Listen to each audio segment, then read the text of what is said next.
Hola, es un placer tenerte aquí. Antes de comenzar, suscríbete al canal y dale like al vídeo. El motor del autobús rugía mientras las luces de la ciudad pasaban como fantasmas por la ventana sucia, y yo, con los pies hinchados y las manos aún impregnadas del olor a desinfectante, apenas podía mantener los ojos abiertos. Eran casi las 11 de la noche, y volví a casa después de mi segunda jornada de limpieza, con la espalda rota y el alma rendida, preguntándome cuándo fue la última vez que sonreí sin cansancio. A mi lado, una señora dormía con la cabeza ladeada, y envidié esa paz que ya no conocía. Mi celular vibró con un mensaje de promoción inútil, y me dieron ganas de tirarlo por la ventana. Afuera llovía, como si el cielo compartiera mi agotamiento. Aún me faltaban 3 paradas para bajar, y aún más para respirar. Marcos seguía en casa, en pijama, viendo la televisión cuando yo entraba arrastrando los pies. Llevaba casi un año sin trabajo, pero jamás parecía tener prisa por cambiar esa situación. Al principio pensé que era una mala racha, pero los meses pasaban y él se acomodaba más. Ni siquiera fingía buscar empleo, decía que todo estaba difícil, que no había oportunidades. Pero yo sabía que no era el mundo, era él. Mientras yo limpiaba escritorios ajenos y recogía basura ajena hasta la madrugada, él dormía plácidamente en nuestra cama o se quedaba viendo películas que jamás terminaba. No había alarma que lo despertara ni presión que lo moviera. Yo vivía para sostenernos y él vivía. Al llegar, encontraba la cocina sucia, el salón revuelto y su cuerpo estirado como un rey sin reino. Y aún así, decía estar estresado. Cada mañana, con los ojos aún llenos de sueño, me decía, hoy buscaré trabajo, lo juro. Yo lo miraba sin responder, demasiado cansada para discutir. Al volver, lo encontraba en el mismo lugar, con la misma camiseta, y el mismo mando a distancia en la mano. Su búsqueda no pasaba del sofá. Sus juramentos no valían ni el aire que usaba para pronunciarlos. Ya no hablábamos del tema. Ya no hablábamos casi de nada. Nos cruzábamos por la casa como dos sombras sin rostro, evitando mirarnos, evitando tocar el vacío entre nosotros. La costumbre había reemplazado el amor, el silencio había matado el deseo. Y yo, noche tras noche, me preguntaba en qué momento exacto dejamos de ser pareja. Un día, mientras barría un pasillo en una oficina vacía, escuché una noticia sobre robos en barrios cercanos. Me entró una inquietud tonta, pero insistente. No desconfiaba de Marcos, ni de nadie, solo quería sentirme un poco más segura. Así que al día siguiente, pasé por el supermercado y vi unas cámaras pequeñas en oferta. No lo dudé, las compré a cuotas. Le dije a Marcos que había comprado productos de limpieza en promoción, y que por eso había gastado más de lo usual. No sospechó nada, como casi nunca se enteraba de los gastos ni de mis decisiones. Me sorprendió lo fácil que fue mentirle, y eso me dolió más de lo que esperaba. Guardé las cámaras en el armario del pasillo, junto a toallas viejas. Esperé el momento adecuado para instalarlas. Una noche, en la sala de descanso del edificio donde trabajábamos, le conté a Ana que había comprado cámaras para casa. Ella me miró en silencio y después dijo algo que me pareció exagerado: nunca se sabe, las cámaras no solo muestran ladrones. Me reí, sin imaginar que esa frase se quedaría grabada en mi mente. Ana tenía una mirada que no juzgaba, pero sí advertía. Me dio miedo tener razón demasiado tarde. Esperé a que Marcos se durmiera profundamente, como cada noche después de sus cenas abundantes y sus cervezas. Tomé las cámaras del armario y, con cuidado, las coloqué en la esquina del salón y de la cocina. Me temblaban un poco las manos, como si estuviera haciendo algo prohibido. Ajusté bien el ángulo para que todo quedara cubierto, sin levantar sospechas. Cerré la app en el móvil y volví a la cama sin hacer ruido. Al día siguiente, antes de salir de casa, me levanté 20 minutos antes para revisar si las cámaras funcionaban. Todo estaba en orden, la imagen era clara, el sonido también. Vi el salón vacío, oscuro, esperando a que el día comenzara. Sentí una pequeña satisfacción al saber que por fin tendría algo bajo control. Era como si una parte de mí supiera que había hecho bien.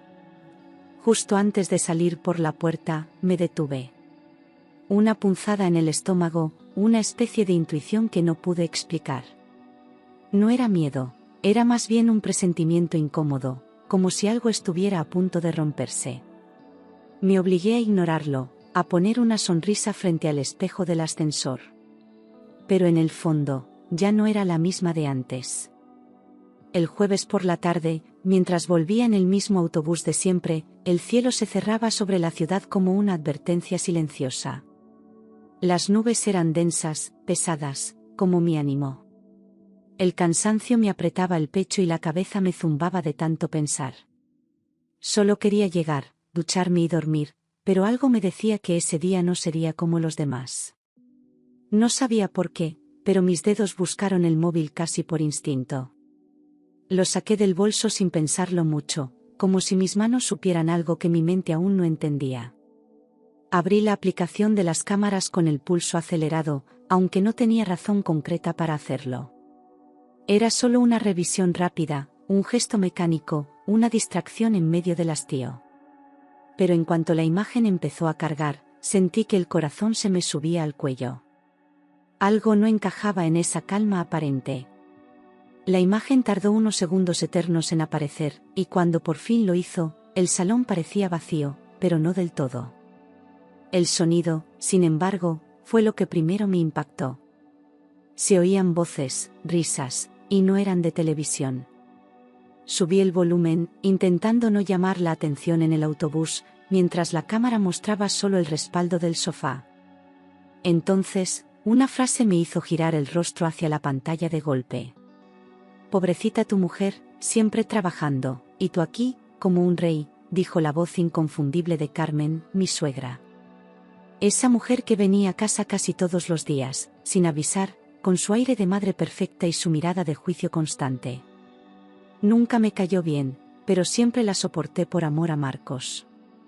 O lo que creía que era amor. Esa frase, dicha con burla, me sonó como una puñalada disfrazada de chiste. Reímos, alguna vez, con ella, lo admito. Pero ese día su risa tenía veneno, una alegría cruel que se me clavó en el pecho. Alguien tiene que disfrutar lo que ella gana, ¿no?, respondió Marcos, sin rastro de vergüenza. Ambos se rieron como si compartieran un secreto sucio. Sentí un calor amargo subir por mi garganta mientras la imagen seguía estable. Yo no podía apartar los ojos. Ahí estaba él, mi marido, el hombre por quien me partía el lomo cada noche, sonriendo con desprecio, como si mi esfuerzo fuera una broma privada. No había tristeza en sus ojos, ni culpa, solo comodidad. Como si su vida dependiera de mantener esa mentira. Como si yo fuera parte del mobiliario que los sostenía todo. Esa sonrisa fue el primer golpe real. El sonido de sus risas combinadas me perforó los tímpanos, y aunque tenía ganas de gritar, de llorar, no podía hacer nada allí sentada, rodeada de desconocidos. Seguía viendo, esperando que todo fuera una confusión, un malentendido. Pero cada segundo lo hacía más evidente, no era nada nuevo entre ellos. Había confianza, complicidad, y algo más que no quería nombrar todavía. Carmen se levantó del sofá y caminó hacia él con una lentitud que me pareció premeditada. Le acarició el pelo con los dedos, despacio, con una ternura que no tenía nada de maternal. Fue un roce íntimo, demasiado íntimo, y Marcos no se apartó. Al contrario, sonrió como si disfrutara del contacto. Me llevé una mano a la boca, tratando de no soltar un grito. Durante un segundo, quise convencerme de que la cámara había captado mal el ángulo, que era una ilusión, un error. Pero entonces ella se inclinó más, él la miró de una forma que nunca me miraba a mí. Y el mundo se me cayó encima. Porque lo que vi después ya no admitía dudas. Era real. Tan real como el dolor que me quemaba el pecho. Se besaron. Largos, lentos, sin culpa. En el mismo sofá donde yo me sentaba cada noche a cenar con ellos.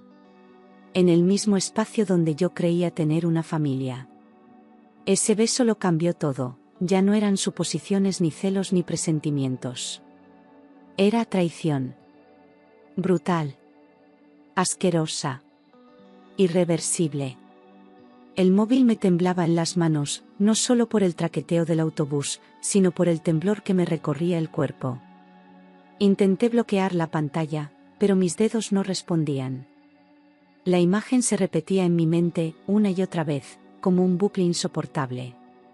La gente a mi alrededor hablaba, reía, vivía, y yo estaba atrapada en una pesadilla que nadie más veía. Quise gritar, pero solo apreté los dientes. No puede ser, repetía en voz baja, como si al decirlo suficientes veces pudiera borrar lo que había visto. No puede ser, pero las palabras no cambiaban la realidad. Me dolía la cabeza, el pecho, las entrañas. Buscaba otra explicación, una lógica absurda que lo justificara. Pero no había nada lógico en besar a tu nuera. El trayecto que normalmente duraba 20 minutos se convirtió en un suplicio sin fin. Cada semáforo parecía eterno, cada parada una tortura. Solo quería llegar, enfrentar, gritar, pero a la vez tenía miedo de verlos de frente. Me ardía la cara de rabia contenida. Y aún así, me obligué a respirar y seguir el plan, primero mirar, luego actuar. Las lágrimas no salían, pero estaban ahí, empujando desde dentro, como lava a punto de estallar. No podía llorar en público, no quería mostrar debilidad frente a desconocidos. Pero me dolía hasta el alma, como si algo se hubiera roto para siempre. Cerré los ojos un momento, apretando los puños, deseando desaparecer. Era una herida que aún no sabía cómo cicatrizar. Cuando entré en casa, el olor a comida caliente me golpeó con fuerza. Marcos y Carmen estaban en la cocina, hablando como si nada, como si el mundo no se hubiera caído hacía una hora. Me saludaron con normalidad, sin rastro de culpa. Yo fingí una sonrisa que me dolió en la cara. No podía creer su capacidad para mentir con tanto descaro. El aroma a café recién hecho, que tantas veces me había reconfortado, ahora me revolvía el estómago. La cocina brillaba, la mesa estaba puesta, todo impecable, como una escena preparada para engañarme. Cada rincón parecía gritarme que yo era la única que no sabía la verdad. Me sentí ajena en mi propia casa. Como una invitada indeseada. Carmen se acercó con su habitual tono empalagoso, me dio un beso en la mejilla y dijo, «Qué cansada debes estar, hija». Sentí que se me helaba la sangre. Quise empujarla, gritarle en la cara todo lo que sabía, pero no lo hice. Le devolví la sonrisa más falsa de mi vida. Y me odié por ello. Todo era tan normal, tan perfectamente ensayado, que por un segundo dudé de mí misma. ¿Y si me lo había imaginado? ¿Y si el beso no fue lo que pensé? Pero no, lo había visto claro. Era real. Y esa aparente tranquilidad solo confirmaba que llevaban tiempo viviendo su mentira. Yo era el único error en su teatro. Me encerré en el baño con la excusa de darme una ducha, pero me desplomé junto al inodoro y vomité sin control. El cuerpo reaccionaba antes que la mente. No podía borrar la imagen del sofá, del beso, de sus risas. Todo me daba asco, mi ropa, mis paredes, mi cama. Quería huir, pero aún no estaba lista. Esa noche no dormí. Mientras Marcos roncaba a mi lado como si nada, yo veía las grabaciones una y otra vez, buscando detalles que me confirmaran lo que ya sabía. Cada repetición era como una cuchilla nueva. Pero necesitaba ver, necesitaba odiar sin dudas. El amanecer me encontró despierta, vacía, pero con un plan en mente. Pasé horas seleccionando fragmentos, pausando, haciendo capturas de pantalla, guardando todo en una carpeta con nombre neutro, documentos varios. Cada beso, cada caricia, cada risa compartida era una prueba viva de su traición. No había posibilidad de error ni de interpretación. Las imágenes eran claras, directas, crueles. Yo ya no necesitaba más explicaciones, tenía la verdad en la palma de la mano. Pasé todo el día siguiente pensando qué hacer con esa verdad. ¿Debía enfrentarlos? ¿Marcharme sin decir palabra? ¿Vengarme poco a poco? Cada opción me llenaba de miedo y rabia a la vez. Sabía que cualquier paso cambiaría mi vida para siempre. Pero lo único que no podía permitirme era seguir fingiendo. A la mañana siguiente, Marcos me dijo, como si nada, hoy iré a buscar trabajo, mi madre me acompañará. Esa frase, tan cotidiana y repetida, ahora me sonaba a burla. Lo miré por un segundo demasiado largo, y luego respondí, qué bien, suerte.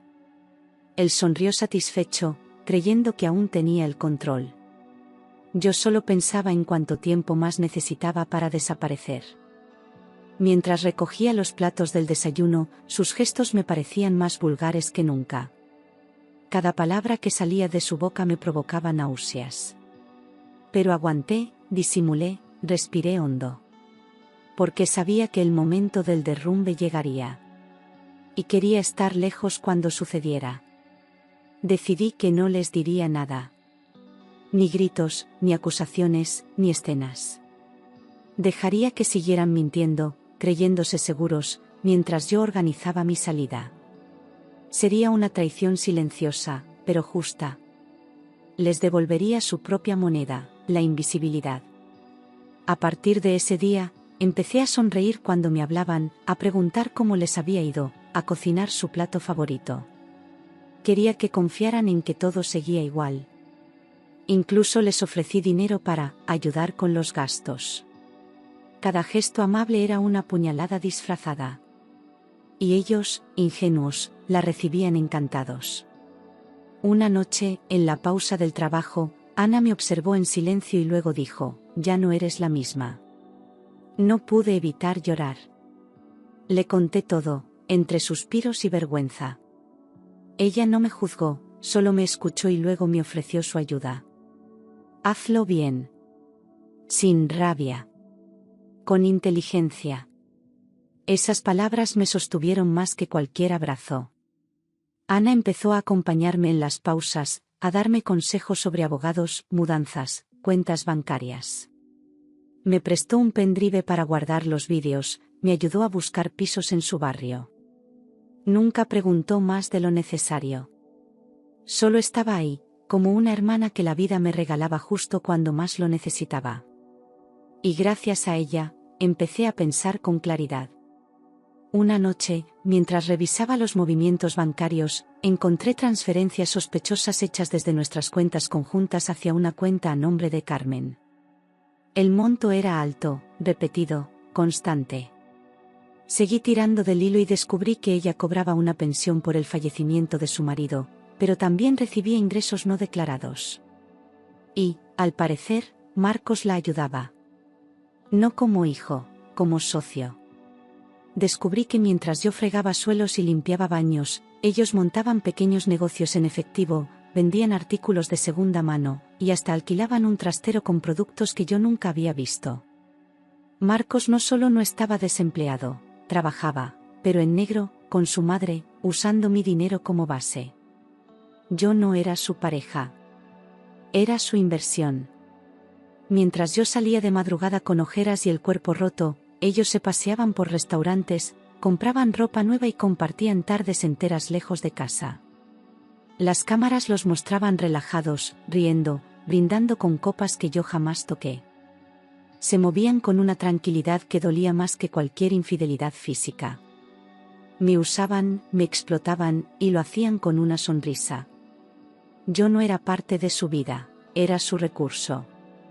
Una noche, al llegar a casa más temprano, encontré la cama revuelta, con 2 tazas en la mesita y una bufanda de Carmen en la silla. Marco salió del baño con el torso desnudo, sorprendido de verme. Me inventó una excusa torpe, que se había quedado dormido viendo la tele, que su madre, pasó un momento. No dije nada. Solo miré la bufanda, la cama y salí del cuarto sin pronunciar palabra. Esa misma noche, mientras él dormía profundamente, instalé la última cámara, la del dormitorio. Nunca pensé en hacerlo, era el único espacio que aún sentía mío. Pero ya no quedaban fronteras que respetar. Si Carmen podía entrar ahí, yo tenía derecho a saberlo todo. Y lo que grabó esa cámara cambiaría cada célula de mi cuerpo. No fue solo un beso, ni un roce furtivo. Fue una escena entera, explícita, repugnante. Se acostaron juntos, en mi cama, bajo mis sábanas, como si yo no existiera, como si mi dignidad fuera un chiste más entre ellos. Marcos susurrándole cosas al oído, Carmen riendo como una adolescente. No pude verlo entero. Tuve que cerrar la app para no vomitar de nuevo. Amanecí con los ojos secos, sin lágrimas, sin temblores. Solo quedaba una calma rara, una frialdad que no reconocía como mía. Ya no me dolía. Solo quería desaparecer sin dejar huecos. Apagué la alarma y me quedé sentada en la cama, mirando el armario, las paredes, cada objeto. Esa no era mi casa. Nunca lo fue. No habría confrontación. No merecían ni una palabra. Solo me llevaría lo justo y les dejaría todo lo demás, incluyendo el veneno que compartían. El daño ya estaba hecho, y ahora era mi turno de desaparecer. Pero no sin dejar rastro. No sin que supieran que lo sabía todo. Iban a sentir mi ausencia como una sentencia. En 2 días, con la ayuda de Ana, encontré un estudio pequeño, discreto, amueblado. Firmé el contrato, pagué el primer mes con mis ahorros personales, y pedí un permiso en el trabajo para hacer la mudanza en secreto. Guardé mis cosas con cuidado, solo lo necesario. Dejé la casa como estaba, sin marcas. No quería que supieran que me iba, hasta que ya fuera demasiado tarde. Encima de la mesa del salón dejé una hoja doblada, sin firma ni detalles, ya lo sé todo. No busquéis explicaciones. No necesitaba decir más. No les debía una explicación. Salí sin cerrar con llave, sin mirar atrás. Ni siquiera me permití llorar. Solo respiré profundo al cruzar la puerta. Era libre, y ellos, prisioneros de su propio asco. Desde mi nuevo piso, encendí el portátil, abrí la aplicación de las cámaras y esperé.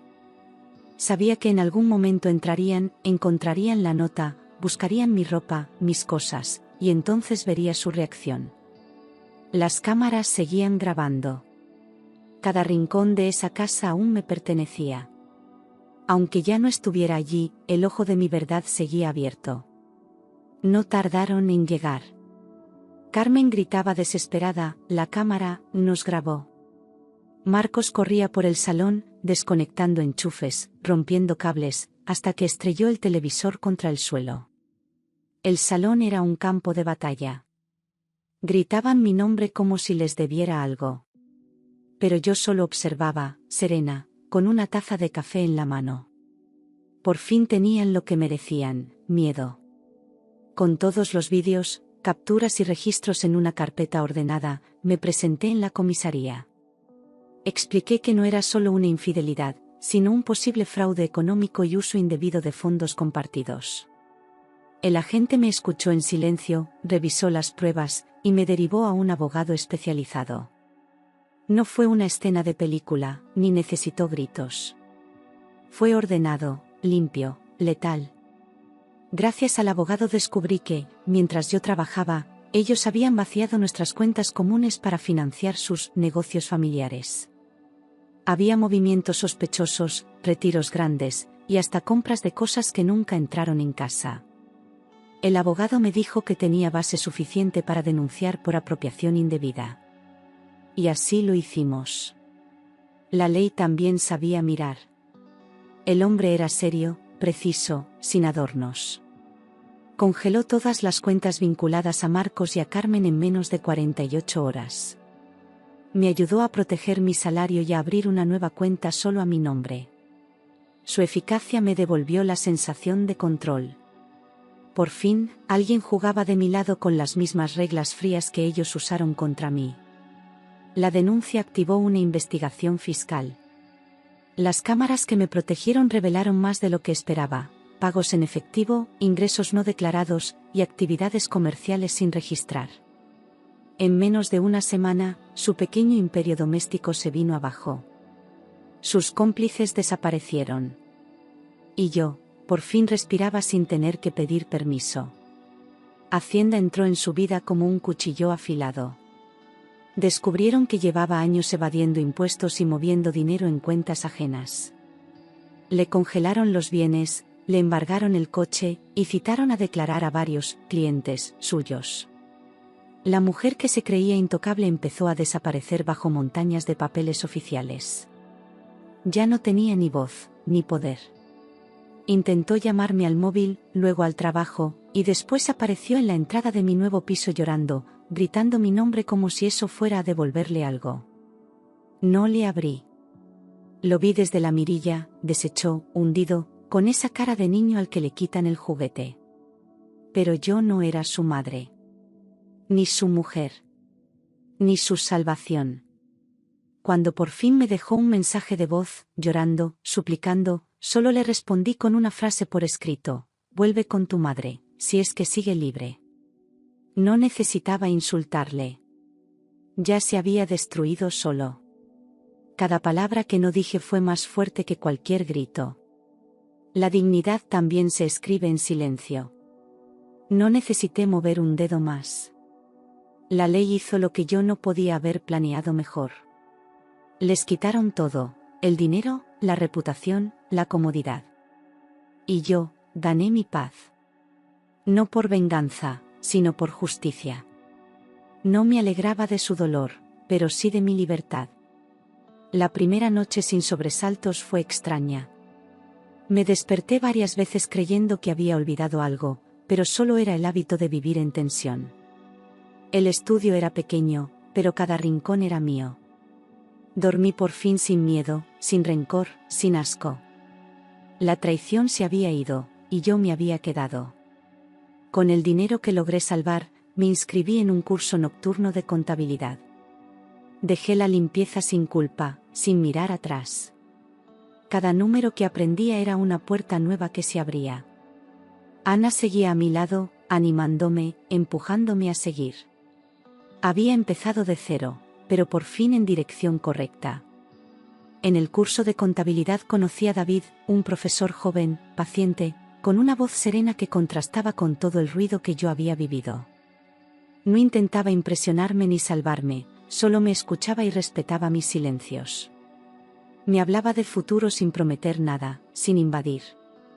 Y eso, para mí, ya era mucho. No buscaba amor, pero el respeto me enseñó que aún podía sentir.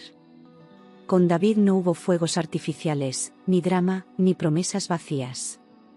Solo conversaciones largas, miradas tranquilas y una mano que me ofrecía compañía sin exigir nada a cambio. Me costó confiar, pero él nunca presionó. Me dejó construir de nuevo a mi ritmo. Y por primera vez, amar no dolía. A veces, en noches silenciosas, abro las carpetas donde guardé las grabaciones, no para torturarme, sino para recordarme quién fui. Ya no duele. Al contrario, me miro como quien observa una herida que ya cicatrizó. Esa mujer cansada, traicionada, ya no está. Pero sin ella, yo no estaría aquí. Aquellas cámaras no solo grabaron una traición. Grabaron el momento exacto en que decidí renacer. Fueron mis testigos, mis aliadas, mis pruebas y mi liberación. Gracias a ellas, dejé de ser invisible. Y convertí mi dolor en fuerza.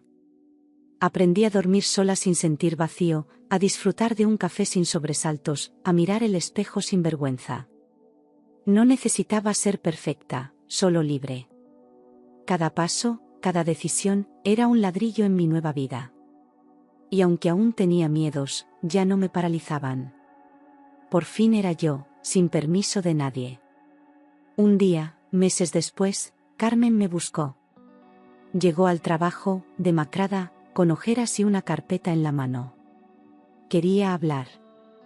Le dije que no. No necesitaba escuchar su versión, ni su arrepentimiento, ni sus excusas. Lo único que merecía era distancia. Escribí muchas veces una carta para Marcos. Quería explicarle todo lo que me robó: tiempo, energía, dignidad. Pero nunca la envié.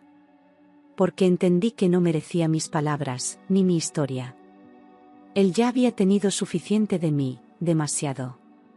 El día que recibí mi primer salario como auxiliar contable, lloré sola en la parada del autobús. No por tristeza, sino por alivio. Ya no limpiaba los restos de otros, construía lo mío. Ese sueldo no era mucho, pero era limpio, honesto, mío. Y con él, cerré el círculo. La paz no llegó con venganza ni justicia. Llegó en forma de rutina nueva, de decisiones pequeñas, de silencio sin miedo. Llegó con la certeza de que nunca más me conformaría con menos de lo que merezco. Y esa paz, era mía. Nadie podía quitármela.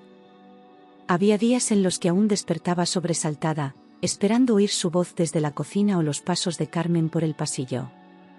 Pero solo era el eco de una costumbre que ya no existía. Me abrazaba a la almohada y recordaba que ahora todo era mío, mis decisiones, mis silencios, mi cama. La libertad no hacía ruido, pero lo llenaba todo. David me enseñó a hablar de mí sin pedir perdón. Me escuchaba con una paciencia que desarmaba mi desconfianza, y poco a poco me creí merecedora de ese amor sereno. No me rescató, me acompañó. Y eso fue más valioso que cualquier promesa. Por primera vez, no necesitaba mendigar afecto. Ana seguía en mi vida, con sus frases breves pero certeras, como si supiera siempre lo que necesitaba oír sin que yo lo dijera. Nos reíamos más ahora. De todo. De nada. De lo absurdo que había sido pensar que el dolor era parte del amor. Éramos dos mujeres cansadas, que habían decidido no rendirse. Una tarde, encontré en una librería de segunda mano un diario en blanco. Lo compré sin pensarlo. Empecé a escribir, sin filtros, sin correcciones. Cada página era una herida curada. Escribir se volvió un refugio, un espejo. Me di cuenta de que no solo había sobrevivido, había vuelto a nacer. Nunca más volví a ese barrio. Ni a esa calle. Ni a esa casa. Preferí dejar esos muros al tiempo, que todo lo borra. Si alguna vez me cruzara con ellos, no me temblaría la voz. No por odio, sino porque ya no me importaban. El olvido, a veces, es la forma más profunda de justicia. Cuando me entregaron el diploma del curso, lo miré con una mezcla de orgullo y melancolía. No era solo un papel. Era una prueba. Un acto de fe. Cada número aprendido, cada noche sin dormir, cada lágrima no derramada, estaba ahí. Enmarcado. Brillando por todo lo que me costó. Un domingo por la mañana, mientras preparaba el desayuno, me sorprendí tarareando una canción. Sin tristeza. Sin peso. Fue entonces cuando lo entendí, la felicidad no llega de golpe. Se filtra poco a poco, como la luz entre las cortinas. Y cuando menos te das cuenta, ya está dentro. Nunca más volví a instalar cámaras. No por miedo, sino porque ya no necesitaba mirar a escondidas. Ahora, confiaba en mi intuición. En mi fuerza. En mi capacidad de irme si algo dolía. No era desconfianza. Era sabiduría. Había aprendido a marcharme antes de romperme. A veces, pienso en la mujer que fui. No la juzgo. La abrazo. Porque lo dio todo sin recibir nada. Porque creyó cuando ya no debía creer. Porque resistió más de lo necesario, y aún así, tuvo el valor de empezar de nuevo. Esa mujer sigue en mí. Pero ya no está sola. Caminando por el mercado, vi una pareja que discutía en voz baja. La mujer bajaba la cabeza. Él apretaba los dientes. Sentí una punzada antigua en el estómago. Quise acercarme. Decirle algo. Pero solo la miré a los ojos al pasar, como quien dice, sal de ahí, aún estás a tiempo. Y seguí caminando. Nunca imaginé que algo tan pequeño como una cámara de seguridad sería el comienzo de mi libertad. Pensé que me protegería de extraños, pero me protegió de quienes dormían a mi lado. No captó un crimen. Captó una verdad. Y esa verdad me salvó. Ahora vivo con menos cosas, pero con más espacio. No hay gritos, ni tensión, ni miedo al reloj. Mi casa huele a café y a calma. A veces, me permito llorar. No de dolor, sino de gratitud. Por todo lo que fui, y por todo lo que nunca más volveré a ser. Cada vez que lleno un formulario y marco, estado civil, soltera, sonrío. No porque esté sola, sino porque por fin estoy completa. No soy la mitad de nadie. No soy un complemento. Soy una historia entera. Una historia que empezó con cansancio, traición y rabia, y terminó en silencio, en libertad, en amor propio. No todas las guerras se ganan luchando. Algunas se ganan caminando hacia la puerta, cerrándola, y no volviendo jamás. Y si alguna vez alguien me pregunta cómo salí de todo eso, diré la verdad, no lo hice sola. Lo hice con miedo. Lo hice con dolor. Lo hice rota. Pero lo hice. Y por eso, nunca más me sentiré débil.